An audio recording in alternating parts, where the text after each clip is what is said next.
Hola mis queridos hermanos y queridos amigos, nos volvemos a encontrar un día más. Hoy es miércoles 16 de febrero. Los días pasan, van pasando los días, vamos sumando. Y aquí estamos preparados nuevamente para compartir otro estudio bíblico. Vamos a estar compartiendo la palabra del Señor en la epístola a los Romanos. En la epístola a los Romanos, capítulo 3, ahí vamos a continuar. Entonces, bueno, espero que vengáis con ganas de escuchar la palabra del Señor, de escudriñar la Escritura, de profundizar y meternos ahí bien profundo para que el Señor nos hable y a partir de ahí pues dejar que esa palabra actúe en nosotros. Entonces seguiremos Romanos capítulo 3. Hemos visto los 3 primeros versículos de este capítulo y vamos a continuar en el versículo 4. Así que, bueno, bienvenidos a todos los que os estáis conectando. La verdad es que siempre es de bendición que yo empiece el estudio y que automáticamente ya un grupo de hermanos se conectan y ves que se están conectando. La verdad es que, bueno, es para mí un buen testimonio, es un estímulo, es una bendición. Vamos a hacer una oración, le pedimos al Señor su dirección, que Él nos dirija y nos ponemos en la palabra a ver qué es lo que el Señor nos dice. ¿Oramos? Padre, estamos agradecidos un día más. Gracias, Señor, por estar cerca de nosotros a cada instante de nuestra vida. Nunca nos abandonas, nunca nos dejas. Tú siempre tienes un propósito. Y venimos a ti, Señor, con la expectativa de ver qué es lo que nos querrás decir. Si fuese solamente venir a estudiar un libro, un tema, una serie de enseñanzas, bueno, pues seguramente dejaría de tener todo el sentido que tiene el hecho de estar así juntos, porque cada vez que abrimos tu palabra no es solo recibir conocimiento, sino dejar que tu palabra nos hable. Tú llegas a nuestro corazón, llegas a nuestras necesidades, a nuestras inquietudes. Tú conoces, Señor, nuestros desvíos, cuando somos infieles a tu palabra, a ti. Y por eso tú estás ahí tratando, pero nos acercamos confiadamente, sin temor, porque sabemos que tú, Señor, nos amas. Y aunque tengas que tratar con firmeza con nosotros a veces, sabemos que siempre el fruto, la resolución será positiva, será buena por tu amor que tienes hacia nosotros. Entonces, Señor, venimos a tu palabra, dispuestos a escuchar tu voz, sea lo que tú nos tengas que decir, Señor, háblanos.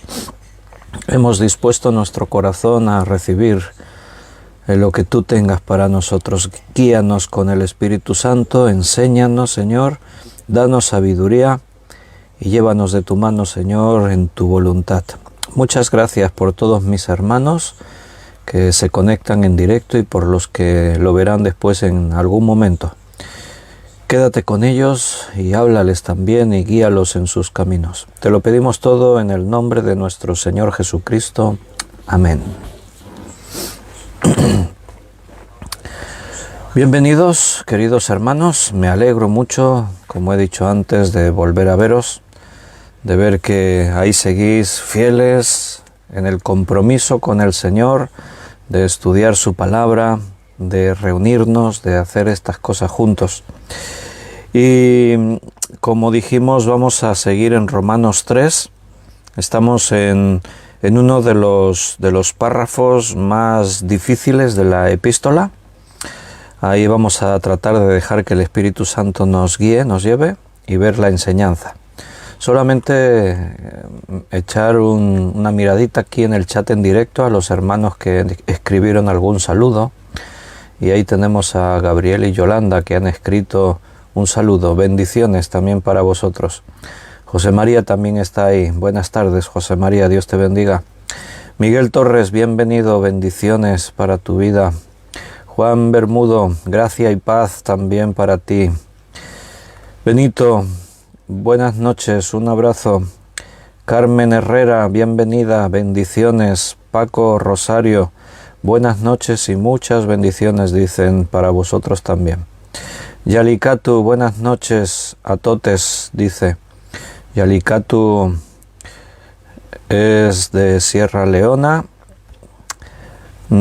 habla medio inglés, alemán, castellano y catalán, entonces nos lo mezcla todo y por eso a veces salen ahí mensajes así originales. Bueno, ayer fue su cumple, hoy es el cumple de mi suegra, Ana, que suele estar también por ahí muchos días escuchando el estudio. Lo que pasa es que tenemos ahí a las hermanas más veteranas, a María Teresa, a Antonia, a Ana, que no suelen pararse a escribir en el chat en directo, pero las tenemos siempre muy presentes, así que feliz cumpleaños, Ana. No vamos a decir que cumple 60, porque cumple unos pocos más, pero bueno. A ciertas edades creo que ya se puede decir la edad, pero porque es un ejemplo de veteranía, ¿no? Pero bueno, yo no lo digo. Juan Vázquez, bienvenido Juan, bendiciones. Beatriz, buenas noches Beatriz, Dios te bendiga. Por ahí está Carmen Reyes con un hola así muy largo. José Luis Calvo, buenas noches José Luis, ¿por dónde vas con el camión? Por algún rincón del país. Robert Lando, buenas tardes, Robert, un abrazo. Ani, buenas noches, bendiciones. David, Liliana, David y Daniela, buenas noches, bienvenidos. Y Ana Rita, muchas bendiciones también para ti. ¿Tienes tu Biblia preparada? Si no escuchas, estás atento, porque hay hermanos que mientras hacen alguna tarea doméstica o conducen o están haciendo algo, pues aprovechan para escuchar el estudio. Así que si tú puedes, síguelo en la Biblia y toma tus notas. Si no, pues atento ahí el oído a escuchar lo que el Señor nos quiera decir. Y vamos a leer. Ana Karina, buenas tardes. Acaba de entrar el mensaje de nuestra hermana de Ecuador. Bienvenida. Voy a recordar los 3 primeros versículos para continuar con el 4. Dice, ¿qué ventaja tiene pues el judío? ¿O de qué aprovechará la circuncisión? Y el mismo Pablo dice, mucho, tiene ventaja, en todas maneras. O sea, hay una serie de cosas que los judíos recibieron que son ventajas. Dice, primero, ciertamente que les ha sido confiada la palabra de Dios. Esa es la principal ventaja. Aquel que tiene acceso a la verdad tiene la oportunidad de que la palabra ilumine su vida, su entendimiento, y pueda ver realmente lo que Dios nos está diciendo. Entonces, eso es una ventaja. Pues que si algunos de ellos han sido incrédulos, su incredulidad habrá hecho nula la fidelidad de Dios. Bueno, no todo el pueblo judío aprovechó esas ventajas. Muchos fueron incrédulos, muchos.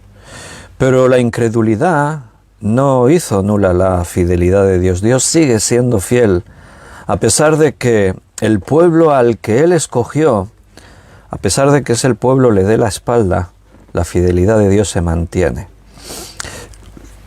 Recuerda una cosa muy importante.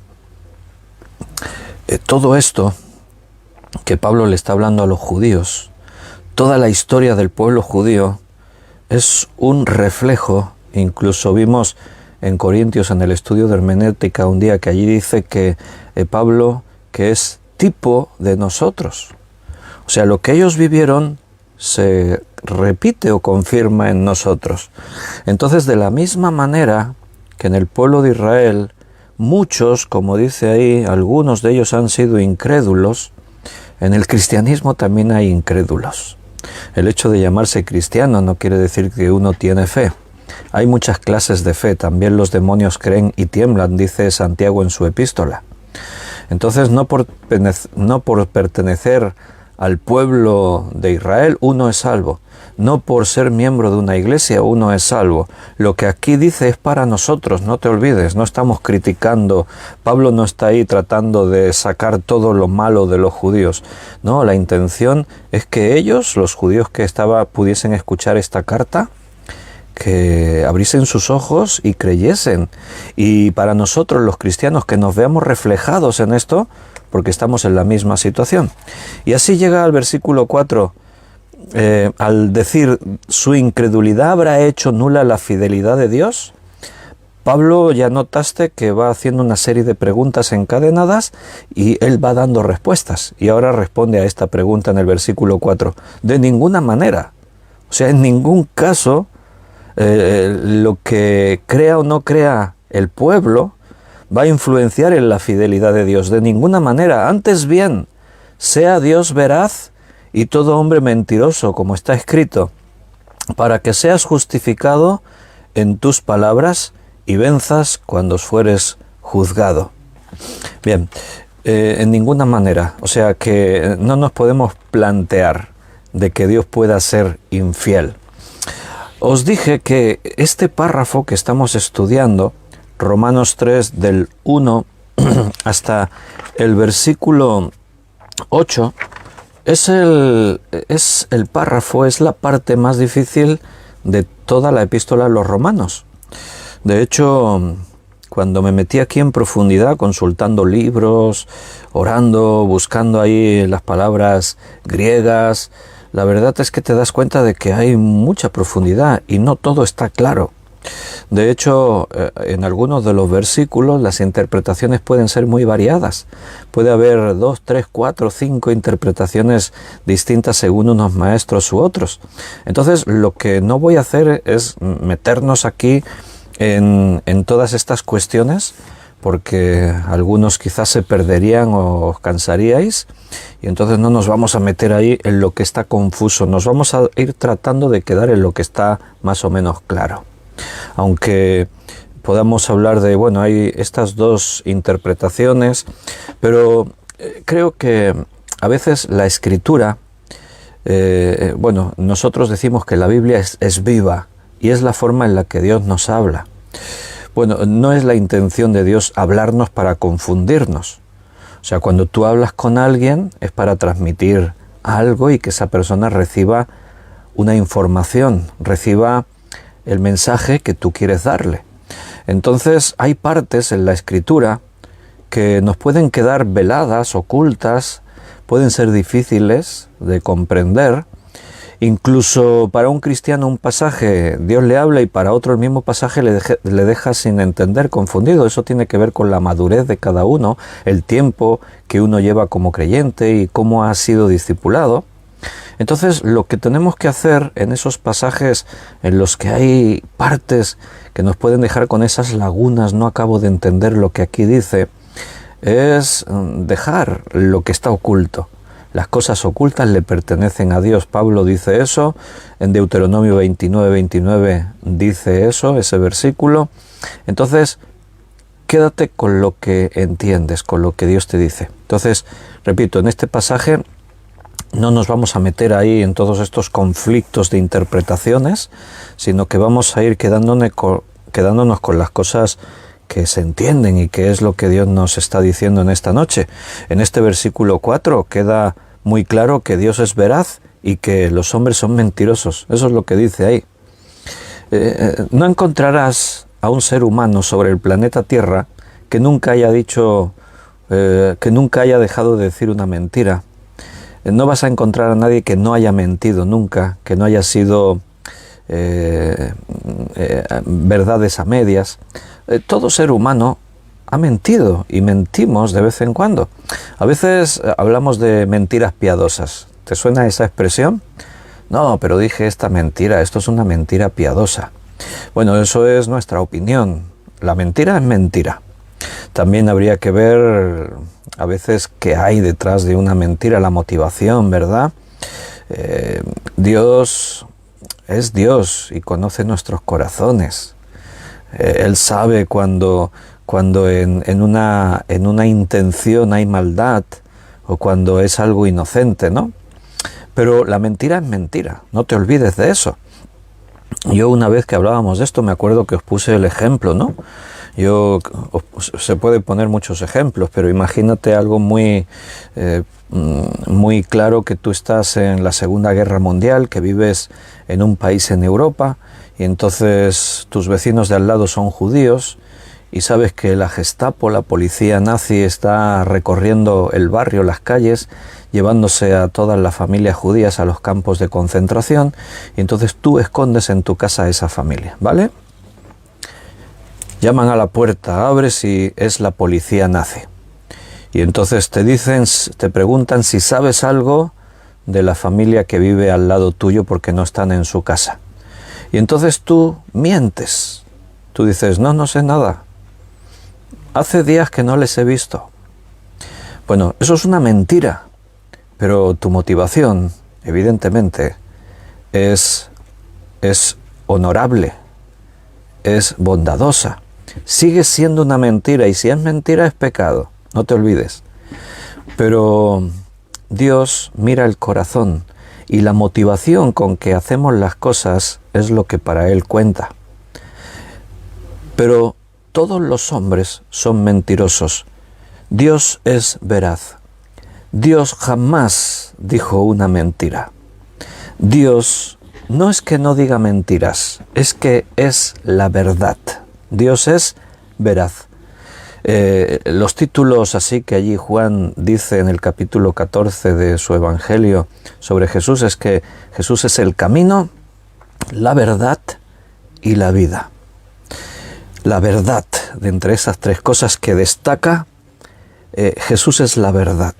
Nunca hubo una mentira en los labios de Jesús. Nunca hubo una verdad a medias. Nunca hubo ninguna intención de engaño. Dios es totalmente veraz.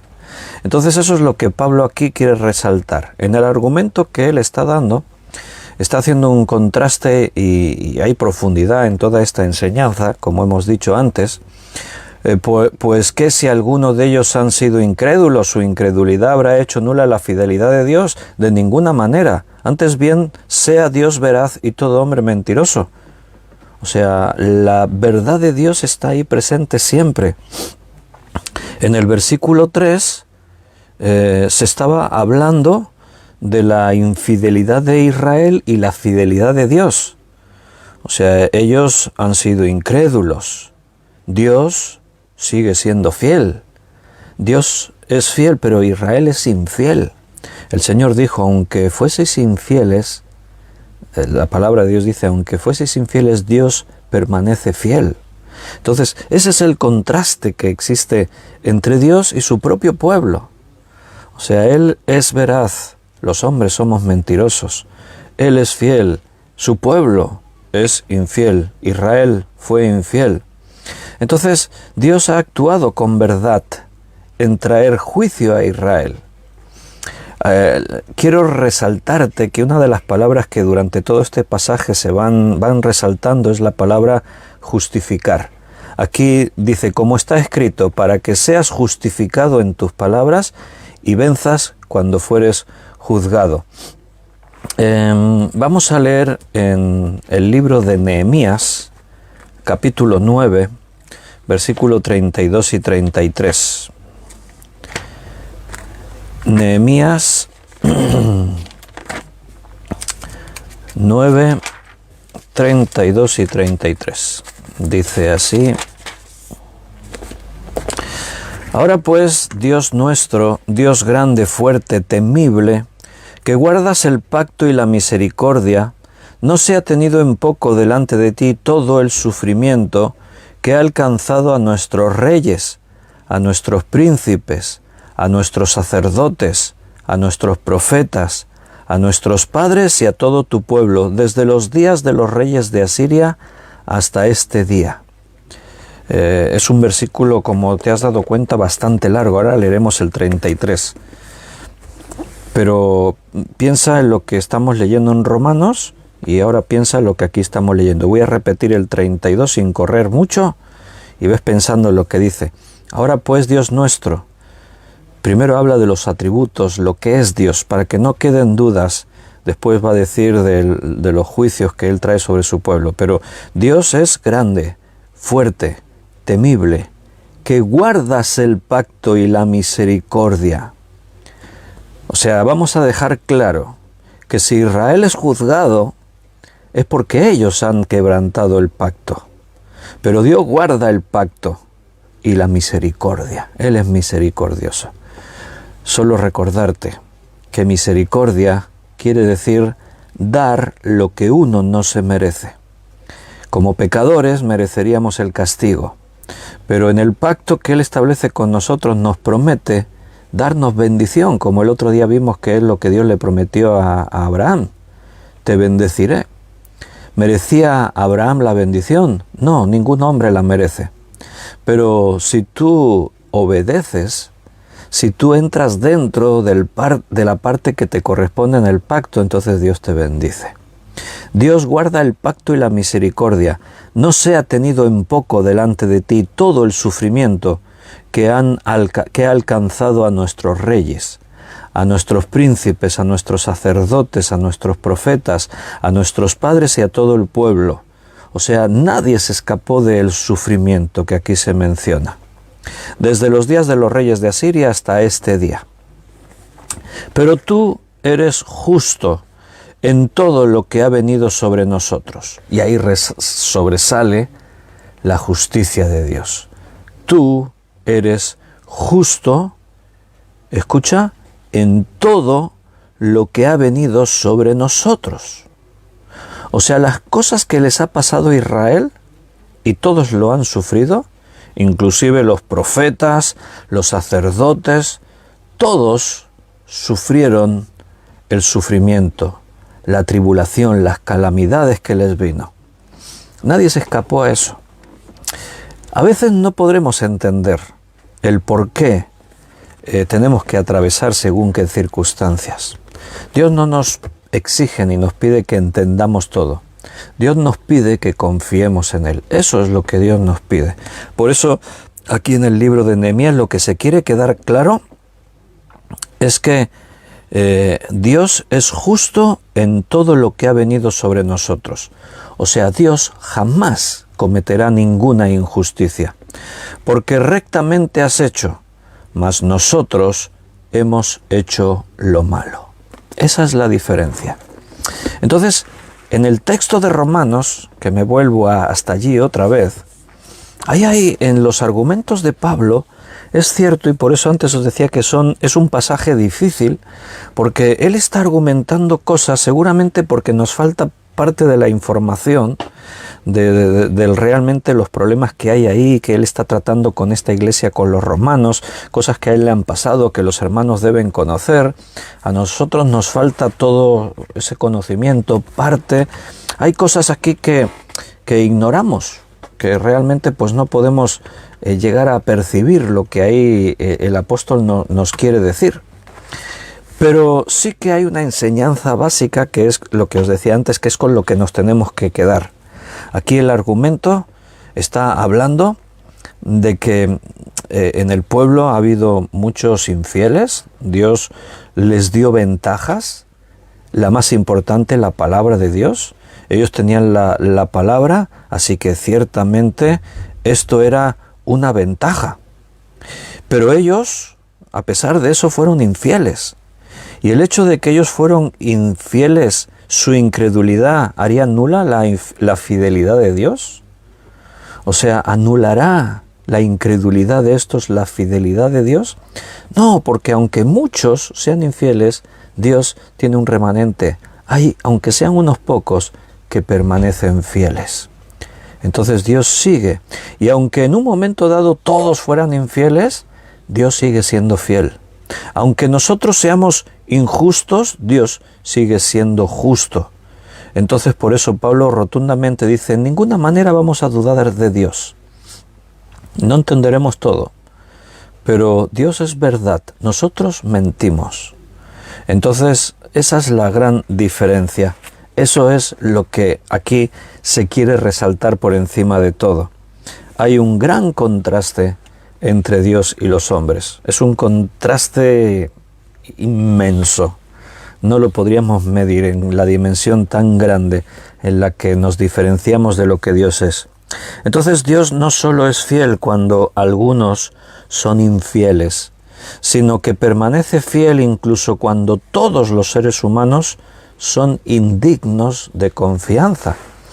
Cuando allí en Juan 3:16 se declara: de tal manera amó Dios al mundo, dice al mundo, no a los que merezcan ser amados. Dios no vino a amar a aquellos que merecían, porque nadie lo merecía. Él vino a amarnos a pesar de lo que éramos, a pesar de lo que somos. Él se acercó a nosotros. Entonces, aquí Pablo en Romanos, cuando dice: para que seas justificado en tus palabras y venzas cuando fueres juzgado, aquí está citando el Salmo 51, versículo 4. Vamos a ir allí al Salmo. Salmo 51, 4. Y leyendo allí desde el mismo Salmo, dice: contra ti solo he pecado, y he hecho lo malo delante de tus ojos, para que seas reconocido justo en tu palabra y tenido por puro en tu juicio. Del fondo de este versículo es que Pablo cita aquellas palabras. Cuando vas a encontrar que cuando en el Nuevo Testamento a veces se hace una cita del Antiguo Testamento, a veces la cita no es exacta palabra por palabra, porque muchos de estos hombres citaban de memoria, se conocían las escrituras de memoria. En este salmo, David está haciendo una emotiva confesión sobre el pecado que él ha cometido con Betsabé. Y entonces lo que viene a decir Pablo al citar, incluso parafraseando, aunque no sea palabra por palabra, lo que viene a decir Pablo es que todos reconocerán que siempre dices la verdad. Por eso ganarás el pleito cuando te acusen ante los jueces. Y recuerda, él ha dicho esto porque ha dicho: Dios es veraz y nosotros somos mentirosos. Dios siempre va a resaltar por su verdad. Él dice la verdad, Él es la verdad. Nosotros hablamos, escondemos información, decimos mentiras, disfrazamos la verdad haciendo declaraciones que son verdaderas, pero con intención de tratar de transmitir otra cosa. Eso es lo que es el ser humano.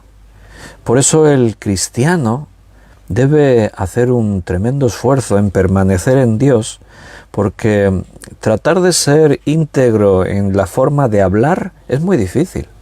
Léete el libro de Proverbios, lee lo que dice en el Nuevo Testamento en algunos pasajes acerca de la lengua, de cuando hablamos.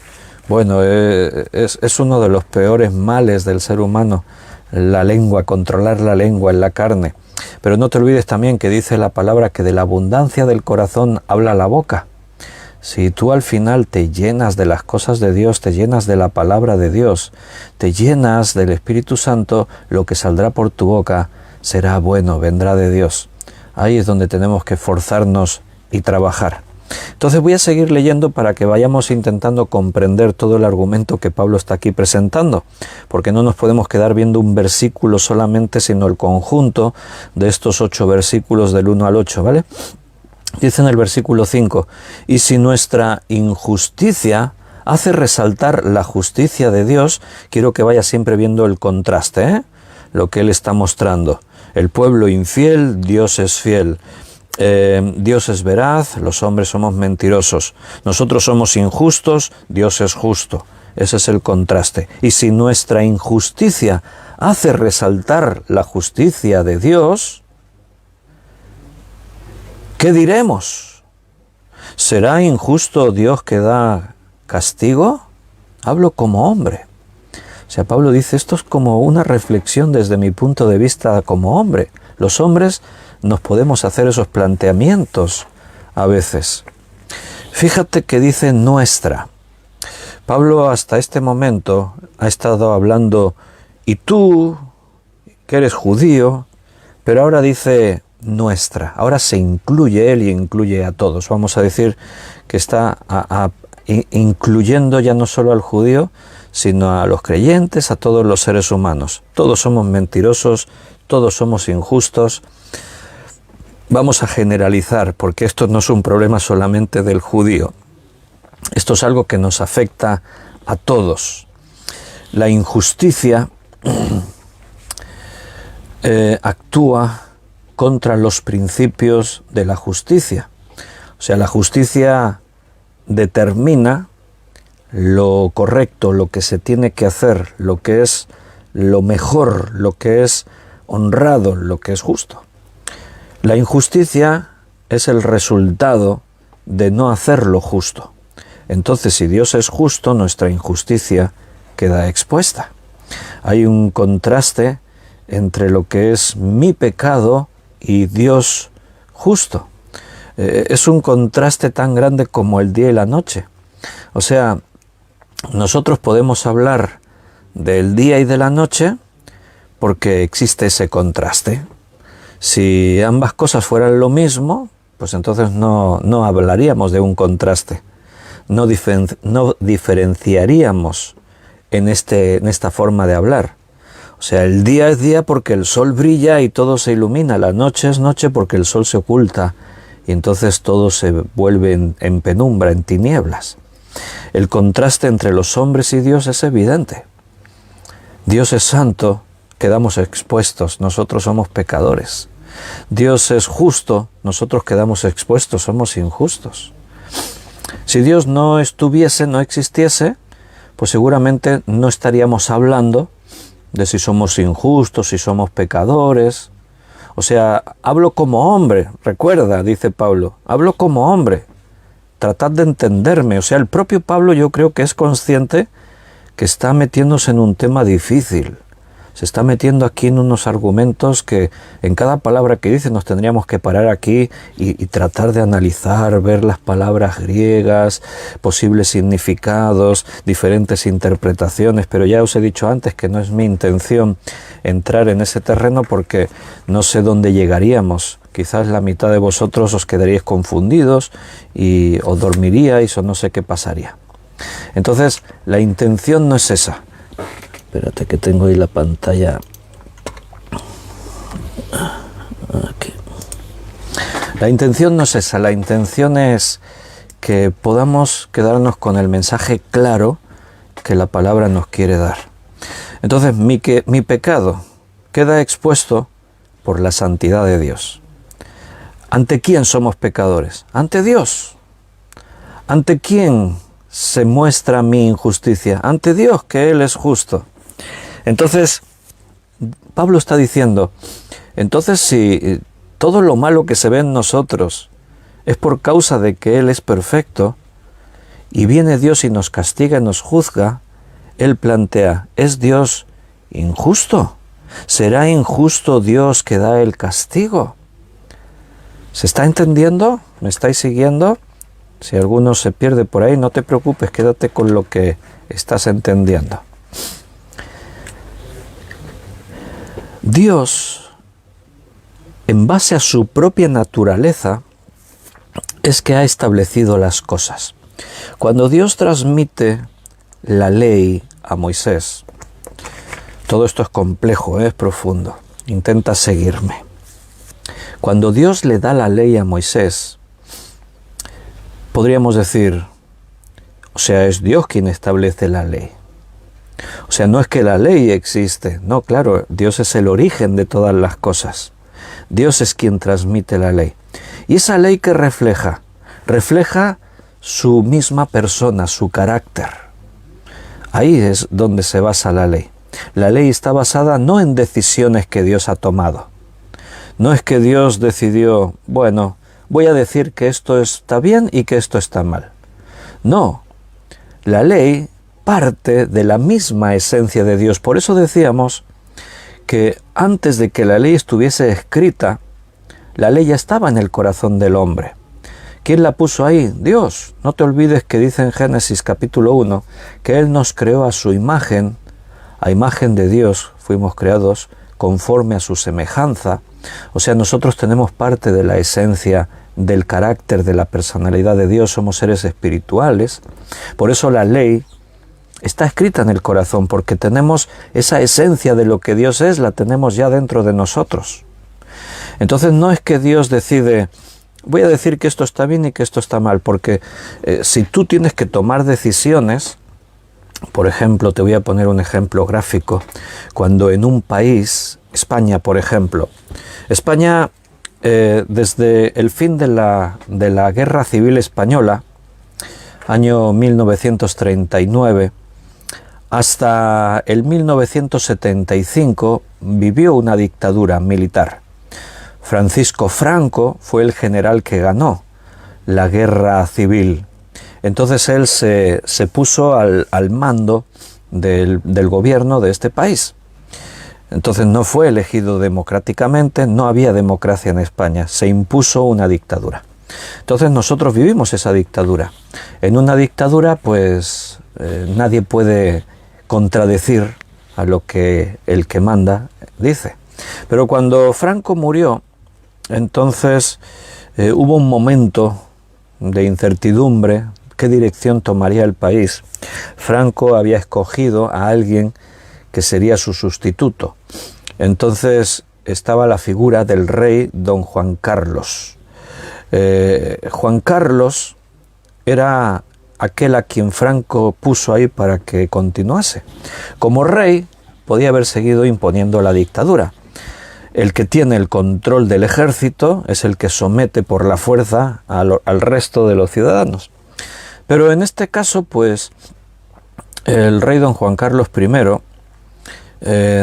determinó la negociación con los diferentes partidos políticos, se permitió a algunos partidos que estaban prohibidos en este país que volviesen, algunos de los dirigentes de esos partidos estaban en el exilio, que volviese, y entonces se decidió establecer un país democrático.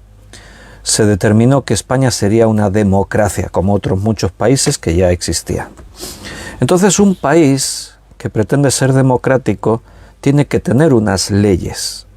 Entonces se estableció un comité de personas de diferentes partidos políticos, de la cultura, de las leyes, de las ciencias, de todo, y estas personas, este comité, iban a redactar un texto al que se le llama la Constitución. Iban a redactar la Constitución española. Una vez redactado este documento, sería analizado, sería expuesto y sería finalmente sería votado. Si las Cortes y el Congreso de los Diputados votaban, la Constitución sería lo que determinaría nuestros derechos como ciudadanos y nuestras obligaciones. Entonces, la Constitución la escriben los hombres. Los hombres hablan de los derechos y las obligaciones que los ciudadanos tienen. En la Constitución, en el artículo 16, es donde se reconoce el derecho a culto. Ahí dice que todo ciudadano español tiene derecho a tener su propia fe, la que él escoge, y a practicarla como él quiere, a reunirse en el ámbito de su fe, a hacer las prácticas que él cree determinadas. O sea, nosotros como cristianos evangélicos en España estamos respaldados por la ley. La ley dice que tenemos derecho, es un derecho constitucional. Entonces, cuando se escribe una constitución, se decide qué ponemos y qué dejamos de poner. Con el tiempo, muchas constituciones tienen que ser reformadas porque dicen esto se ha quedado anticuado, hay que renovar esta ley. Pero Dios no hizo eso, Él no escribió la ley así. O sea, Dios no determina, mira, vamos a dar este derecho y vamos a dar esta obligación, vamos a prohibir esto y vamos a permitir esto. No, la ley que Dios dio es el puro reflejo de su carácter. Entonces eso es lo que se ha transmitido, que al final ese reflejo del carácter de Dios está también impreso en las leyes que los hombres han establecido, como la Constitución española, la estadounidense, etc. O sea, porque esos principios de no robes, no mates, tienes derecho a la libertad, tú tienes que escoger sobre tu vida, todos esos principios son los que forman parte del carácter de Dios, que están también impresos en la personalidad del ser humano. Entonces vuelvo al argumento que Pablo está aquí tratando de representar. Como hombre hablo, dice Pablo, porque como hombre uno se puede plantear, a ver, pero entonces, si Dios es quien determinó lo que es santo y lo que es inmundo, si es ante su presencia que yo soy pecador, porque Él es justo, entonces yo soy injusto. Porque Él es fiel, es que yo soy infiel. Entonces, el planteamiento que Pablo hace es este. Entonces, si Dios me castiga, ¿eso es justo? Y ahí es cuando Pablo responde, en ninguna manera. Dios no es injusto. Dios es totalmente justo. Dice ahí en el versículo 5, y si nuestra injusticia hace resaltar la justicia de Dios, ¿qué diremos? ¿Será injusto Dios que da el castigo? Hablo como hombre. Inmediatamente él mismo responde, en ninguna manera. De otro modo, ¿cómo juzgaría Dios al mundo? O dicho de otra forma, es necesaria que la justicia exista. Es necesario que el mundo sea juzgado. Y es necesario que sea juzgado por un Dios justo.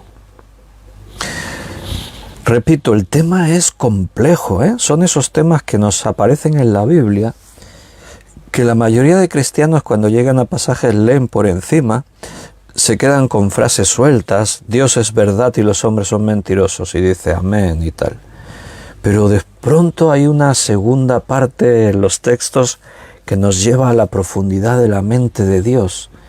Y ahí, dependiendo cada uno dónde se encuentra, en la madurez, en el conocimiento de las Escrituras, pues Dios trata con él de una forma o de otra. Y entonces aquí el planteamiento es este. Dios jamás hará algo injusto. En ninguna manera, dice Pablo. Desde luego que Dios es justo. Lo que aquí se diga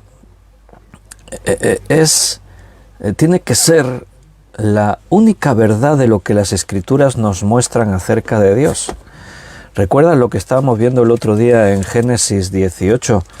Cuando Dios le dice a Abraham, voy a destruir Sodoma y Gomorra. Y a partir de ahí, Abraham se queda así como impactado y empieza una especie de negociación con Dios acerca de a ver si hay alguien justo, si se salvará, si no, en la ciudad.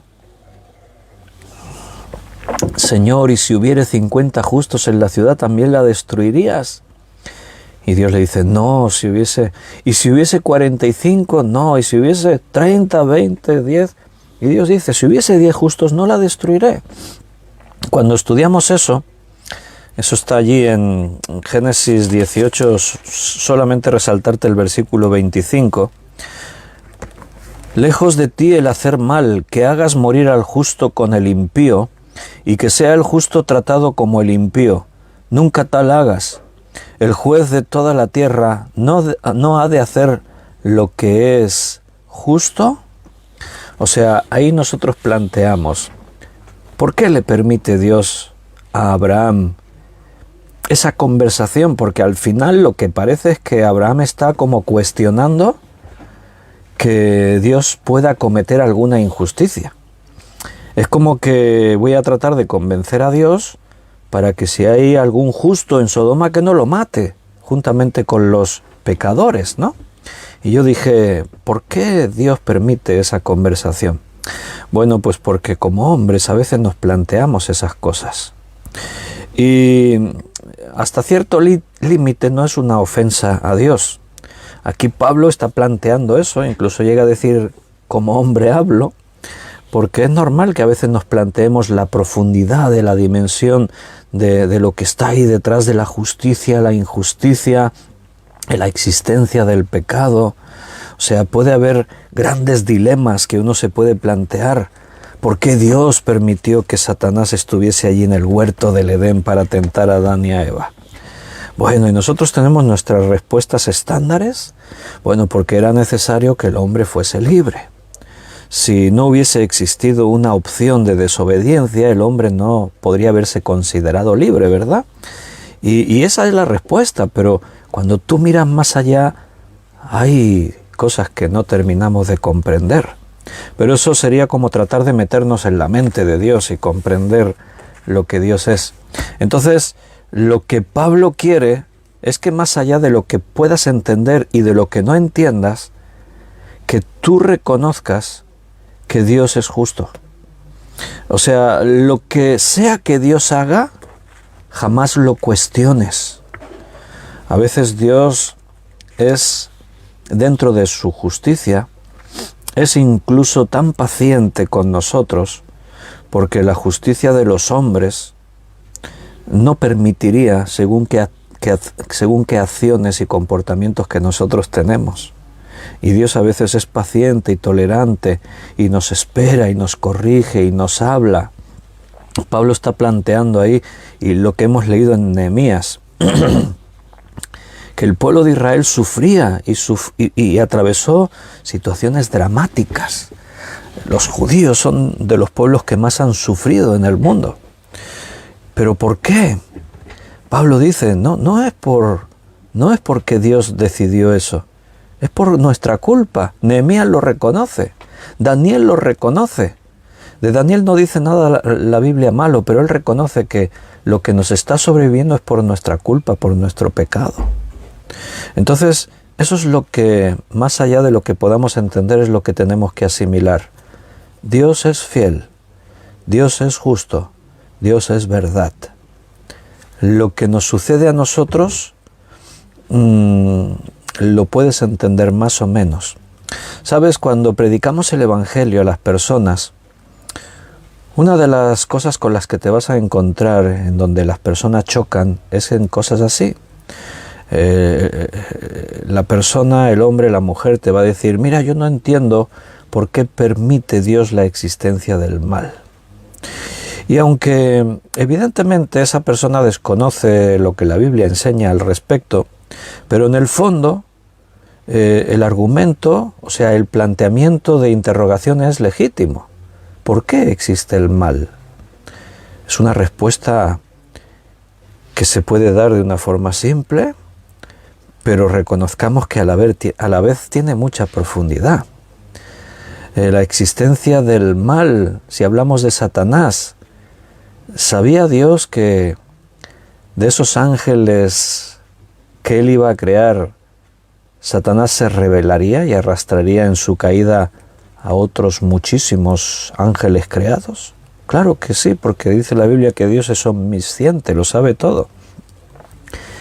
¿Y por qué lo hizo entonces? Nosotros tenemos la respuesta teológica. La respuesta teológica es que Dios es soberano y hace lo que quiere. Entonces, si Él determinó crear a esos ángeles, aunque supiese que se iban a rebelar, eso no le impide hacerlo, porque Él hace lo que quiere. Él es todopoderoso, puede hacer lo que quiera. Eso es la respuesta teológica, pero reconozcamos que detrás de las respuestas que encontremos sigue habiendo algo profundo que nos puede dejar en la incertidumbre de preguntarnos cosas. Cuando estemos en los cielos entenderemos más de lo que entendemos ahora. Siempre que me meto en estos temas me acuerdo que desde que me convertí me planteaba muchos dilemas de este tipo. Me acuerdo que José Pablo Sánchez fue uno de los principales hermanos que me hablaron del Señor y que me discipularon. Él me enseñó a tocar la guitarra, él me instruía como líder de jóvenes. Y claro, yo tenía todas esas inquietudes y cuando nos sentábamos así casi cada semana a hablar, pues yo venía con una lista así de preguntas, y no preguntas fáciles, preguntas así profundas, de esas que aún a día de hoy aún puedo estar sin respuesta para algunos. Y a veces pues se quedaba ahí José Pablo Sánchez pensando, ¿no?, cuando le preguntaba cosas, y alguna vez me dijo, Víctor, pues no sé qué responderte. Hay cosas que yo tampoco me las sé. Y él siempre me decía lo mismo. Ahora te puedo asegurar que un día ya lo sabremos. Y él me decía una frase. Los primeros 1000 años, cuando estemos en los cielos, los dedicaremos a preguntarle cosas a Dios. Bueno, era una forma de decirlo. Porque cuando estemos allí, dice la palabra, que conoceremos como fuimos conocidos. Entonces nuestro entendimiento va a ser abierto y vamos a entender muchas más cosas que ahora no comprendemos. Ahora estamos en la carne y en la carne tenemos límites a la hora de saber, de comprender, de asimilar. Pero la gran diferencia no está en que tengamos respuesta para todo. Cuando tú, mi hermano, aceptaste a Jesucristo como tu Salvador, no era porque tenías las respuestas de todas las cosas. No, es una cuestión de fe. Por eso la Biblia lo resume todo al tema de la fe, no de nuestra comprensión, capacidad de comprender.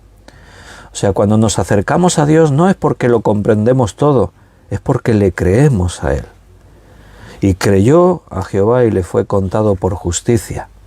Lo que Dios espera es un paso de fe. Es decir, Señor, creo en ti a pesar de todo. Estoy dispuesto a llegar a donde tú me digas. Los otros días, lo he dicho muchas veces, el otro día, hace 2 domingos en la predicación, dije, vienen tiempos muy difíciles para la fe. El domingo pasado en Cunit prediqué en la iglesia hermana de Cunit y les dije a los hermanos, vienen tiempos muy difíciles para la fe. Y creo que esto viene de parte del Señor, tenemos que estar prevenidos, advertidos. La Biblia siempre nos advierte de lo que viene. Los profetas advertían a Israel de lo que les vendría. El Señor nos habló de las señales antes del fin para que estemos advertidos. Y creo que el Señor nos advierte porque tenemos que estar bien fundamentados en la verdad para que en el día malo nuestra fe no se resquebraje. Porque cuando digo que vienen tiempos difíciles para la fe, lo dice la Biblia, ¿eh? No me refiero a la tribulación, al sufrimiento, a la persecución.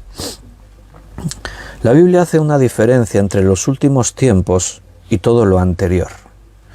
En cuanto a persecución, no creo que vengan tiempos peores de los que ya vivieron nuestros hermanos en el pasado.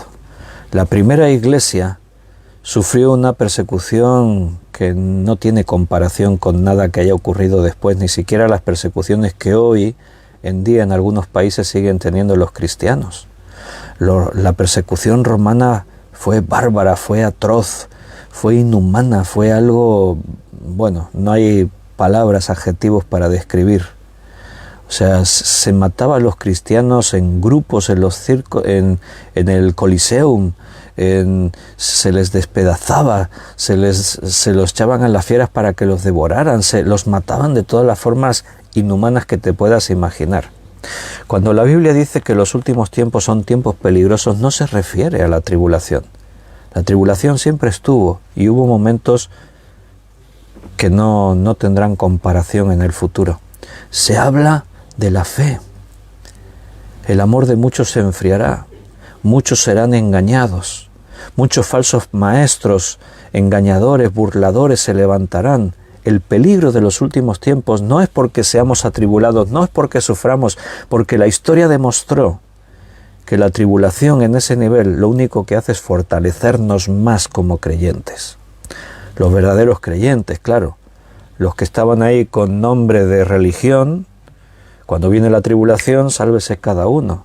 El tiempo del COVID nos llevó a una situación extraña, anómala, y fueron muchos los que dieron un paso atrás con excusas. Pero lo que viene es más que eso, son cosas que igual ni nos podemos imaginar. No sé qué imaginarme, pero deja divagar tu mente. Piensa que puede haber una manifestación de un ser superior. La Biblia habla de Satanás, del anticristo, el falso profeta, el dragón, Satanás. ¿Cómo se manifestarán al mundo? Dirán que vienen de un universo paralelo, el multiverso, de una dimensión paralela, de otro mundo lejano, extraterrestres. ¿Qué dirán? No lo sabemos. Pero Satanás es padre de mentira, él es un experto en mentir. Va a estar todo muy elaborado y se va a mostrar como el verdadero Dios, el único Dios y el Salvador del mundo. Eso es lo que va a hacer. Ahora quiero que te imagines que de pronto se manifieste un ser bondadoso, se disfraza como ángel de luz y se muestre como el único que tiene la verdad. Y demuestre que la Biblia, Él la trajo con un propósito. Que no hay que tomar todo al pie de la letra de lo que dice la Biblia. Que de alguna forma ya estaba ahí reflejado y escrito, pero nosotros la hemos interpretado mal. ¿O no le pasó eso al pueblo judío? Ellos tenían su palabra, pero llega Jesucristo, vienen los apóstoles, Pablo, y le dicen a los judíos, habéis interpretado mal la palabra. Nosotros os la vamos a explicar mejor. Ahora imagínate que se manifiesta un ser sobrenatural que demuestra tener poder sobre la vida y la muerte, con una gran sabiduría, con una palabra poderosa que convenza a todo el mundo,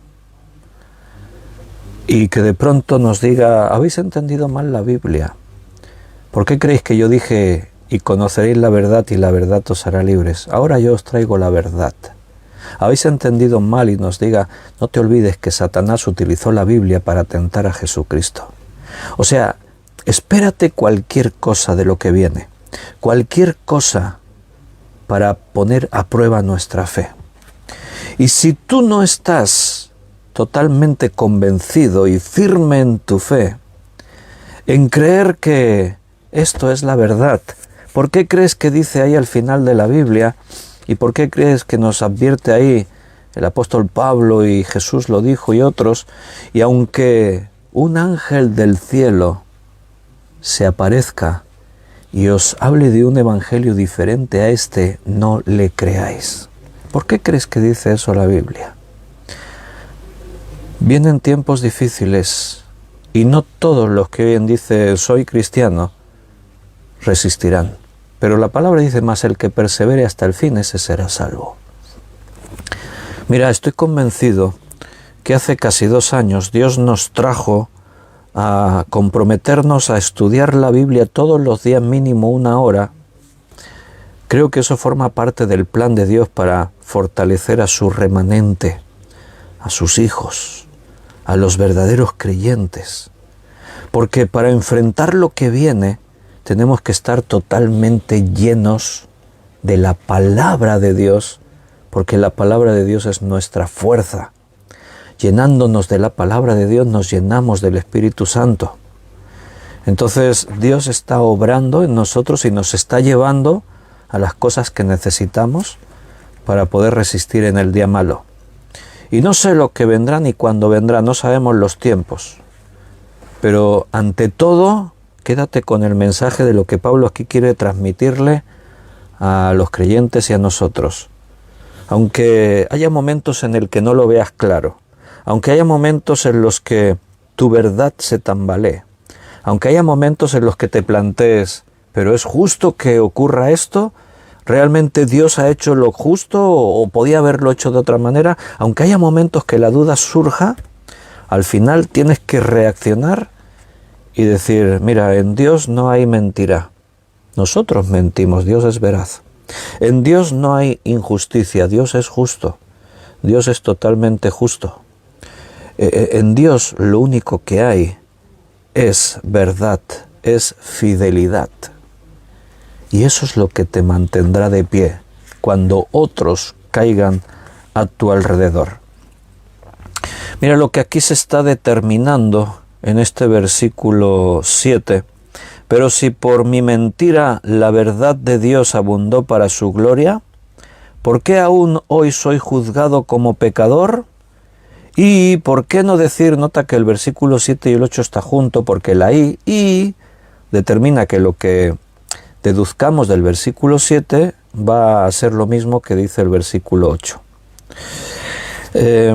¿Y por qué no decir, como se nos calumnia y como algunos cuya condenación es justa afirman que nosotros decimos hagamos males para que vengan bienes? O sea, dicho de otra forma, el argumento de Pablo sigue siendo el mismo, del todo el pasaje, versículo 1 al 8.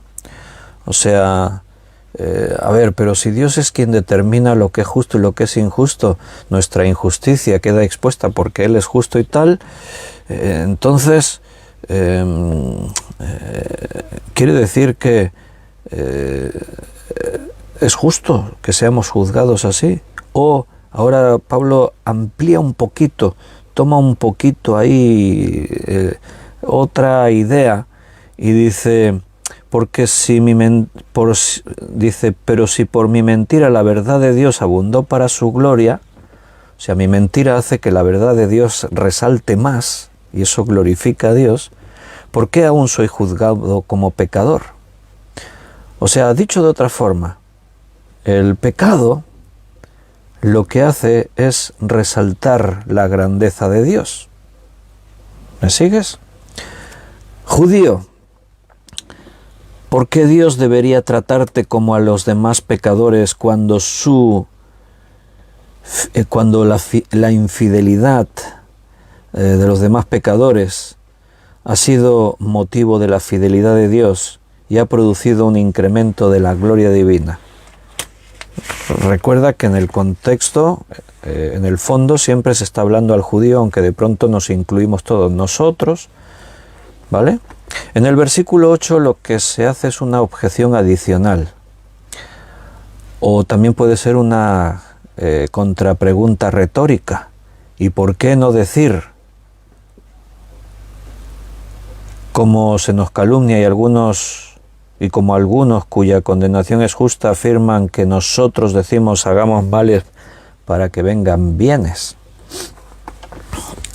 Te voy a leer el mismo versículo en la Nueva Versión Internacional, pero en la versión inglesa, te lo voy a decir traducido al castellano, claro.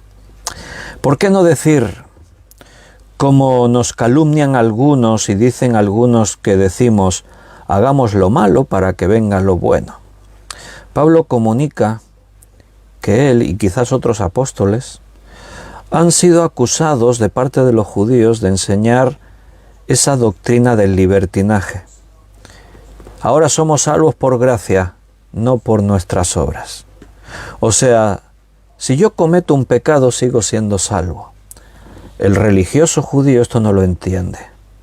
Es como decir, entonces estás diciendo que podemos pecar y no pasa nada. Ese es el conflicto que incluso hoy algunos pastores yo creo que tienen. Hay pastores que no profundizan mucho en la doctrina de la gracia porque da la impresión que le estoy diciendo a los miembros de la iglesia que como tu salvación no depende de tus obras, o si pecas o no pecas, aunque tú pecas eres salvo, entonces es como decirle, haz lo que quieras y peca, porque te vas a salvar de todas formas y estás bajo la gracia. Pero no es tan simple, eso es mucho más complejo, por eso es una doctrina. La doctrina de la gracia nos habla de que tú llegas al Señor con tus pecados y Él los borra. Y si eres salvo y naciste de nuevo, eres salvo por gracia, no por obras, para que nadie se gloríe. Pero ahora el fruto de tu salvación tiene que estar reflejado por tus obras. Pero si pecas, sigues siendo salvo, no pierdes tu salvación. Pero no pecas como antes, y eso Juan lo explica muy bien en su primera carta. Antes éramos fábricas de pecados, ahora no practicamos el pecado. Ahora si pecamos, abogado tenemos para con el Padre. Si pecamos, pero así como de una forma accidental. Llegaremos al capítulo 6 de Romano y en el versículo 1 fíjate lo que dice. ¿Qué pues diremos? ¿Perseveraremos en el pecado para que la gracia abunde? En ninguna manera. O sea, estamos bajo la gracia. Quiere decir que si peco, la gracia de Dios se manifiesta en mi vida. Pues vamos a pecar más para que la gracia de Dios sea más grande. No, hombre, en ninguna manera, lo has entendido mal. Llegas a la salvación por gracia. Ya llegaremos ahí al capítulo 6, 7 y 8, son súper interesantísimos. Pero la idea de esos capítulos ya se está planteando por aquí. Entonces ahí ya vamos aprendiendo. Algunos objetan que la doctrina de Pablo fomenta el pecado, los judíos lo entendían así. Pero él dice, el judío no se va a salvar por estar circuncidado. La fidelidad de Dios no va en última instancia dirigida a Israel, sino a su propia persona y a sus promesas. O sea, Dios Si jura, jura por sí mismo, porque no puede jurar por nadie más grande. Dios es fiel por Él mismo, no porque nosotros lo merezcamos. Su gracia tiene que ver con Él, todo lo que Dios ha establecido tiene que ver con Él, no con nosotros. Él nos ha dado lo que Él ha decidido, lo que ha determinado.